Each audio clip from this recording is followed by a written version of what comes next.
Hi guys, Merry Christmas and a Happy New Year. As you can see, the three of us are in the festive mood. Some a little bit more than others. I did have a hat, but we've just. Pretty how? Thanks everyone for watching our video. This is really just a sort of end of year Merry Christmas. Hope everyone is keeping safe and well. COVID's taken a sort of turn, sadly for the worst, and it's sort of spun it upside down again. And we've sort of lost another year, but I think that lost another year in terms of public events. But actually, we've been really busy in the background. We've still been out investigating in certain smaller numbers, between sort of six and eight, I'd say. Between sort of 6 and 8 from the beginning of the year. But, you know, for us, we sort of lost the start of last year with COVID and sort of tried to get the flu season out of the way and so on. And then that sort of pushed into March, then April, to really sort of get back to where we were when we first started in 2010. Yeah, that's given us a good opportunity on circumstances, but it's given us a good opportunity to sort of take it back. We've almost taken our hobby back, and I think that can go sort of one or two ways. It would go one way where we then say, right, okay, we love the way we're doing it, or actually we can actually again get a bit more excited about bringing new venues to you and also new techniques. And I think there's definitely an element of both. I think that Southern Ghost Sight is definitely evolving as a group, and I think back in the day it was about how many venues we could go to in the space. I think our worst year from our partner point of view was 42. We did 42 events in 1 year, and that wasn't every week. Obviously, as you know, it's 52 weeks, but you take away Christmas and sort of birthdays and big events out of that. Some events, I think we did one where you did Marwell Hall and I did another event. You did Merchant Hall. I did Merchant Hall, and then you finished at 12 and then came on until 4, didn't you? And the same with, we did Brickworks versus another one as well. I think the Old Benny, wasn't it? Where I finished at 2 o'clock, and then I went from 2 and then to the other one that finished at 5, and it was exciting. We were getting new venues under our belt. But actually, I think that we've come full circle now that I would rather do one event in 6 if that one event was a venue that we'd really researched, we really wanted to go to, and we were going to not just to fill the calendar, but going to try our new techniques out, to try new things and to really get down and investigate it. So I think COVID, for all of its sins and all of its, you know, everything's going on, and not to make this too political, I think that Southern Ghost Sight have evolved for the better, and I think we've got some exciting things coming in 2022. Yeah, it's given us time to reflect on what we've learned on the investigation and what we can potentially do in future investigations based on what we've picked up, which we've not generally had the time to do before now. Do you know what it's also done, Andy, as well? It's enabled yourself, Mary feeding back into the team. It's enabled us to go back over stuff that we were just investigating in the break, investigating. God, I wish I would have been had the time to investigate that and do that at the time, because we've had some videos where Mary's sort of saying, or you're saying, or whoever's listening to it, have a listen to this. Does anyone remember the circumstances? And luckily, it's recent history. We're not going back too many years, but yeah, some really exciting stuff that we've captured and not missed, but not acted upon right at the time. Not that we'd have done anything different about going there any sooner, I guess, but just, you know, people say to us, "Did you get much?" And it's like, well, you know, hang fire, you know. But we're still looking into those recordings. We're still listening to the EVPs. I mean, at any one time, Andy, how many EVP recordings have you got going on one of our events? About 20 to 30. Yeah, so that's 20 or 30 times the 6 hours. Well, probably longer than that, because they get put on an hour before we start and almost collected at the end. So you're probably looking at probably 7.5 hours worth of recording. Yes, okay, we've got the spiders and we're clicking, but you know, some of that is relentless recording. And, you know, it's no mean feat. But I think we're coming out of COVID, and if I'm honest with you, you're taking it off now. Yeah, I'm sweating. You don't want to look silly, I guess. But you know, coming out of COVID, if I'm being totally honest, I spent the early part of November really sourcing new venues, new dates. I had everything. We weren't going to do any January events, but we looked at new venues, didn't we? We put it out onto Facebook. Yeah. Where would you like to go? And every single person who put that on there, we had a really good response. So I thank you all. And we're still taking suggestions. So if you're watching this video, you're certainly not too late. The year isn't planned yet. I contacted every single one, every single person that put it on, all those serious suggestions that I was able to. If the venue still existed and there was a way to contact, I sent an email out, and we've had some really strong responses. A nice mix of new venues booked, older venues that we're just keen to go back to. We do all the time, and some older venues that we've not been to for ages, but actually you've resparked the conversation. And I feel like we're going to go into these a new team again. And actually, we may have investigated a couple of times in 2014, 16, and maybe 18.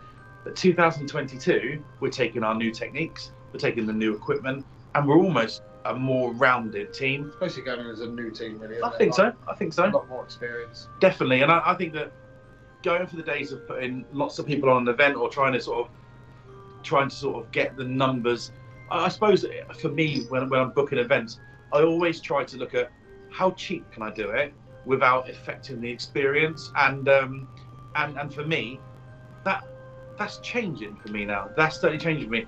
We all agreed as a team that we would probably rather spend an extra £5 and knock 2 people or 3 people off the total number, so we don't affect the quality, the noise pollution, and we just generally, with less people in the areas, really. The good thing about that is that on the night you can then work out if that noise you hear above you is someone else in the team, or if it's going to be a completely open area, then you can trust to go investigate it straight away. Definitely. For ourselves, it's a case of new venues, old venues we've not been to for a long time but we're looking forward to get back to, and then venues that we do sort of on the regular where we're taking those techniques into and we're sort of probably more continuing the new techniques. And I know that for us, we're trying lots of different things, trying music and bringing in that sort of period sound. So if it was a hospital, bringing in the sounds of an active ward. If it is something to do connected to the war, you're bringing in sort of bugle marches and just the general sounds of the general sort of hubbub of what would have gone on in that day. But not only that, and I'm going to put you on the spot a little bit here, but you're building loads of real new exciting equipment and lots of different techniques that we've probably used for a bit of time, and had them in many different equipment forms, haven't we? So what you're measuring is similar to what we've looked at probably for the last couple of years, but you're now building. And I guess a chance to explain at home what you've been up to during lockdown, I guess. So I've taken a lot of what we've learned over the past 8 years and changed it into equipment which anyone can use quite easily. So, for example, we've been looking at air pressure fluctuations which are occurring at times when other paranormal events are happening, and I've changed that into a very simple device. You can switch off and on and it will tell you when that event's occurring. On top of that, I've built other devices which we found useful: vibration sensors, temperature sensors, light sensors, so things which we've had a good cause of using during investigations. I've tried to make the equipment as cost effective as possible, because I tend to find if you're outlaying a lot of money, you're less likely to want to try new things. Try if air pressure is a thing, or try to see if something is vibrating. Whereas if you're not having to outlay so much, you're willing to try some new bits and see if they work for you. And the thing I really like is the fact that we're now able to use these bits of equipment on our investigations as well. So when people come along, they get to use things which they perhaps haven't seen before and get to try some new experimentation with it. In fact, at a recent investigation, I think that several people were getting quite into using these new bits of equipment. We had the team allocated one of the spiders. They were really getting involved in what they want to do, and it was really important that we sat down with people at the beginning and said, listen, this stuff might be alien to the normal paranormal market. However, this is available for you guys to use this out. And then when it went off, I know in the first investigation area we were, it went off, and we explained, well, this would go off, and the reason, actually the natural side of it that makes go off would be X, Y, and Z. But actually no one's put any pressure, no one's walked around, no one's, created this or created that to make it go off. So the key thing for us is to make sure that you guys on our event are involved in what we're doing, you understand what we're doing, and also, you almost become one of the team for the night to be able to investigate in the way that we want to do, So there's lots of exciting things happening. And also, if you come on one of our events and you see the equipment and you like it, Andy's also building and selling the equipment as well. So there'll be an opportunity for you either to sit down with Andy and have a chat about what sort of equipment you're looking for.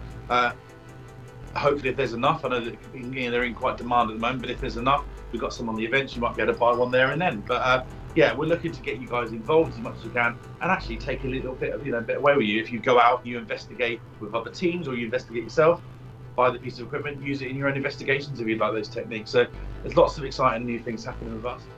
And to share that with everyone, I'll have a site up and running in the new year, so you'll be able to then check out all these bits and get one for yourself if it's something you're interested in trying. Do you know what? I think that we certainly will lay dormant for January, maybe Feb. Checking out COVID numbers, I know, and it was a high amount of numbers today. So we will look at COVID numbers. We'll look at the safety of returning, how we can return, the venue, and what provisions they've got in place. And then once we're comfortable, we'll invite you back on our events, and you'll see. So stay tuned to our website. Stay tuned to Facebook.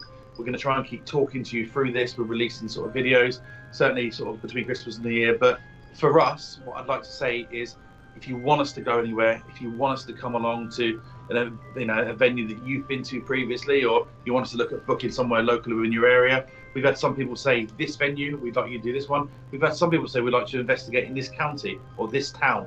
Whatever your suggestions are, chuck them through to us in whether you're watching it on YouTube, chuck it through to us on YouTube, chuck it on Facebook. Contact us. Feel free to drop us a message, and we're looking to sort of build and book 2022 diary really. But it's taking shape. I'm not sort of going into where we're going at the moment, but it's certainly taking shape. But for us, it's a case of making sure that it's the right environment to get back out and investigate in. But stay safe during the festive period, guys. Have an amazing Christmas and a fabulous New Year. Whatever you're doing, eat, drink, and be merry. Get into the spirit. And we will see you all very soon on one of our events. But thanks for tuning in, and Merry Christmas. Merry Christmas. Merry Christmas. Merry Christmas. Thank you, guys. Happy New Year.